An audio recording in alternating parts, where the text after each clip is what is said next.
Wilder 3 fight, because Wilder's a pussy, an excuse maker, and a shithouse. Shall we do it and put him out of his misery? Put him seriously smashed to bits. Please. Crack his other side of his skull. Give him another shoulder injury, another bicep injury, a leg injury, nutsack injury. No whole left behind. Are you sure now? I am. Or should we just hijack out of it and go to Saudi Arabia and find somebody else? I will sign here. That's a man. Wilder, contract signed, you're getting smashed. When I say smashed, I mean smash, smash, smash, bang! You get knocked out. End of 1 round, you're going. I've got your soul, your mojo, everything, I own you. Super smashed. Tyson Fury finally signs his portion of the contract. Deontay Wilder, the fight is next. And we're going to talk about it. In the meantime, he called Deontay Wilder a P-U-S-S-Y. Stay tuned to this video. We working. What up, fight world? It's your boy Ego, and I'm back with some more boxing. Make sure you smash the like button. Also subscribe to my channel for the latest and greatest in boxing. Shout out to everyone who used my link to get ESPN Plus for the Josh Taylor Jose Ramirez fight. Good fight. You guys can still click on that link if you would like to get ESPN Plus. It does help the channel. Also, before I get started, use my link to get TUBEBUDDY. TUBEBUDDY is an awesome browser extension. It's the #1 YouTuber tool. I've been using it for years, and it can help you too. Help you get your videos seen, ultimately making you more money by optimizing your videos so they're ready for the whole internet.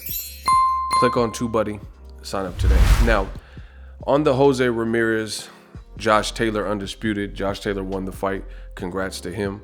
Pretty sharp performance. You know, he kind of coasted it towards the end, but 2 big knockdowns and some good boxing, slick moves. Overall skills won him the fight. On that telecast, it was an ESPN show, and they had ESPN fighter Tyson Fury, and they showed behind the scenes footage where Tyson Fury, you guys heard the clip at the beginning, he was actually signing the contract for the Wilder fight. Now, I got a couple things to say about that. For starters, it's ironic that ESPN, you had Tyson Fury next to Mark Kriegel and Joe Tessitore and all the guys, Bradley and Andre Ward and stuff. And Mark Kriegel particularly, he was one of the people always giving people in the audience and like the live viewers updates about Joshua Fury. You know, he says he wrote an article for ESPN.com, and it said that Tyson Fury was fighting Joshua, and he had confirmation through Eddie Hearn that the contracts were signed. And he also, I forgot what fight card it was, but it was another ESPN fight card a few weeks ago. He updated and talked all this about the Saudi Arabian alleged site fee and how much money the fighters were going to get.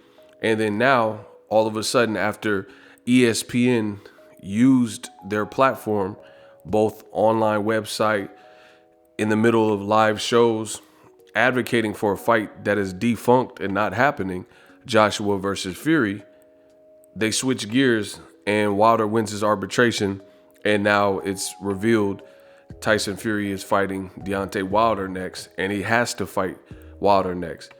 And they just act like nothing happened. Like for the last 8 to 11 months, they haven't been telling you something else. So I think that was in poor taste. I told you guys from the beginning, it makes no sense to be going through a legal battle and an arbitration battle and not have an outcome, and you're already planning the next thing. It's just beyond foolish. That would be like me being a dad and I'm going through a nasty child custody battle with my ex, and I'm making plans on where I'm gonna take the kids and, you know, trying to create a routine for what I'm gonna do with the kids every Wednesday, and I don't even know the outcome to this whole custody battle, and I might not have full custody or partial half custody or whatever the situation is. You don't really typically see people do that, make a bunch of abundant plans and, you know, plan a kid's birthday, and they may not have them that particular week depending on the outcome of this like intense custody battle. But for whatever reason, Team Joshua, right, Eddie Hearn Anthony Joshua, this is what they did. Team Fury, ESPN, Mark Kriegel, right? Bob Arum, Frank Warren, Tyson Fury, this is what they did. Only to find out that Wilder had stifled their plans and he is the next order of business. It's funny how that works. Now, you heard the beginning, Tyson Fury, you know, he was calling names. I personally think Tyson Fury was on something. He seemed like he was intoxicated or under some influence of whatever he does. He's admitted to doing cocaine in the past and things like that. And he seemed kind of bugged out on the telecast. His energy level, his voice, his volume seemed, you know, just louder than everybody else. He was like making a lot of noise and his eyes look all bugged out. His pupils look dilated. So I've seen a lot of fans on boxing Twitter and on the internet sound extremely concerned for Tyson Fury because ahead of such a important fight against a dangerous puncher who's clearly gonna want to try to get his belt back and try to get that revenge, Tyson Fury doesn't look like he's in the best shape that he's been in. And in addition to that, he seems like he's under some type of influence. He's in Miami. He's posting videos with Nick Diaz and Shaquille O'Neal. But at the end of the day, to each his own. I just don't want to hear any excuses. May the best man win in the Wilder Fury rematch. And I just don't want to, oh, hey, he was inactive. Oh, he fell into a downward spiral. Oh, this and that. Oh, he wasn't taking it serious. He needs to. It's a fight. But we'll see what happens in the fight. Another thing on top of ESPN and Tyson Fury leading and stringing fans along for a false Joshua fight, right? It's ironic that Tyson Fury is calling Wilder a Pussy, but it was Wilder who posted on Halloween Day that he believed Tyson Fury had tampered with his glove and something was amiss. And he told and begged Tyson Fury to be a man and honor his contract. After that point, you heard Tyson Fury do several interviews saying he would never give Wilder another opportunity for accusing him of doing something with his glove. But ever since that point that Tyson Fury said that, well, one, for starters, he is giving him another opportunity. So that was another lie from Tyson Fury. But Tyson Fury, like you heard in the beginning clip, has made this a point to constantly bring up these accusations, and he's doing it in a jovial way. But like they say, a lot of truth is said in jest. Tyson Fury sounds like almost like a maniac. He's been accused of such heinous deeds, tampering with his glove, and every single time he does an interview, it's like he cannot help himself and he has to keep bringing it up. Like for me, and I think a normal average person, if you've been accused of anything, like let's say #MeToo, you probably wouldn't be joking about it publicly every single time.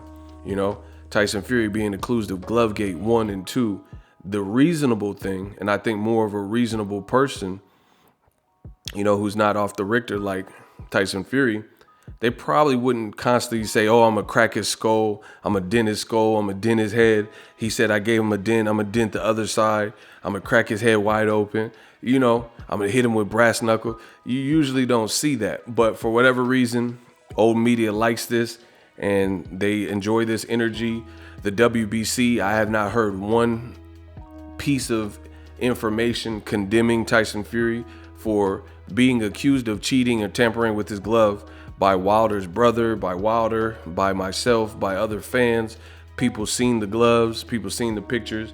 And when Wilder said he wanted a body on his resume, guess what? WBC made it their business to say, hey, he's the WBC champion and we don't stand by these statements. And they wanted an apology for Deontay Wilder saying that. But Tyson Fury can run around like a maniac looking like he's on drugs and his eyes bulging out of his head and keep saying, I'm going to crack Wilder's skull open, and basically poking fun at some serious matters regarding the glove. And he's like, oh, I'm going to dent and crack his skull and stuff like that. So it's amazing to see these double standards in real time in boxing. But it is what it is. Wilder knows what he has to do. It should be a good fight.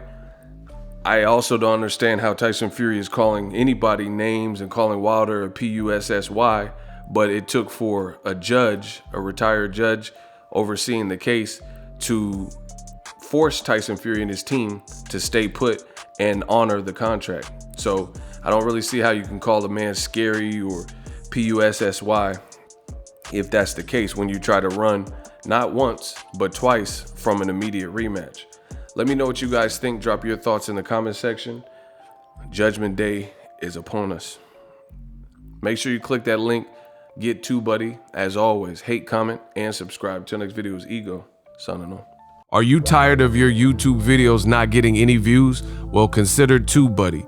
I've used TUBEBUDDY for years to scale up my YouTube channel. Now we're sitting over 200,000 subscribers. TUBEBUDDY is a browser extension that offers a ton of built-in productivity and time-saving services to take your channel to the next level. Use my link in the description to get started with TUBEBUDDY and level up your channel faster.